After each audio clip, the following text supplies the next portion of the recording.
শেষ ট্রেনের যাত্রী। রাত তখন প্রায় 11টা।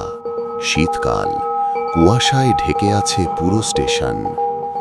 ঢাকার উদ্দেশ্যে শেষ ট্রেনটা ছাড়বে ঠিক 11:15-তে। স্টেশনে মোটে 3 জন মানুষ, একজন টিকিট বিক্রেতা, এক বৃদ্ধ লাইনম্যান আর রফিক নামের এক যাত্রী। রফিক ঢাকায় চাকরি করে, গ্রামের বাড়ি গিয়েছিল বাবার মৃত্যুর পর। আজ ফিরতে হবে, কাল অফিস আছে।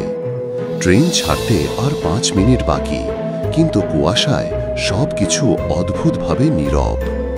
এমন নীরবতা যেন বাতাসও শ্বাস নিতে ভুলে গেছে। হঠাৎ সে দেখতে পেল বিপরীত দিকের প্ল্যাটফর্মে এক মেয়ে দাঁড়িয়ে আছে। লম্বা চুল, সাদা শাড়ি, মুখটা আধো আলোতে দেখা যায় না।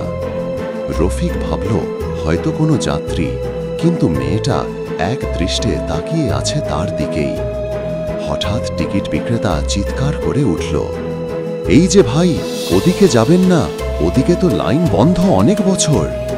রফিক অবাক হল, কেন? ওদিকে তো একটা মেয়ে দাঁড়িয়ে আছে।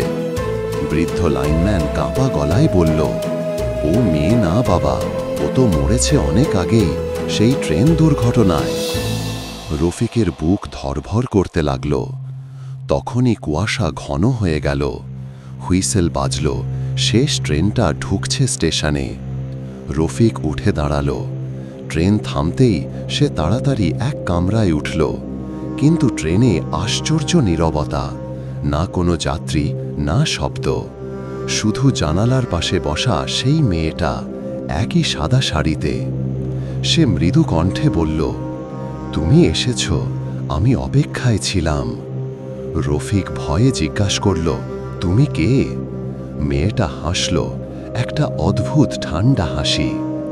আমি সেই যাত্রী যে শেষ ট্রেনে উঠেছিল কিন্তু পৌঁছতে পারেনি। হঠাৎ ট্রেনের জানালার বাইরে দেখা গেল লাইন ভাঙা, নদীর ওপরে ফাঁকা সেতু। রফিক চিৎকার করে উঠল, ড্রাইভার, থামান ট্রেনটা।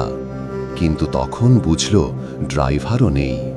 ট্রেনটা ধীরে ধীরে গড়িয়ে পড়ছে নদীর দিকে। শেষ শব্দটা ছিল তার নিজের চিৎকার, বাঁচাও।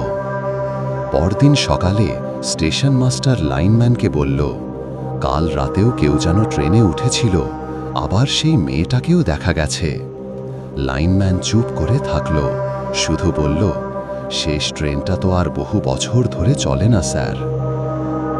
শেষ কথা। আজও নাকি কেউ কেউ রাতের কুয়াশায় শেষ ট্রেনের হুইসেল শুনতে পায়, আর সাদা শাড়ির সেই মেয়েটা নীরবে তাকিয়ে থাকে তার অপেক্ষায়।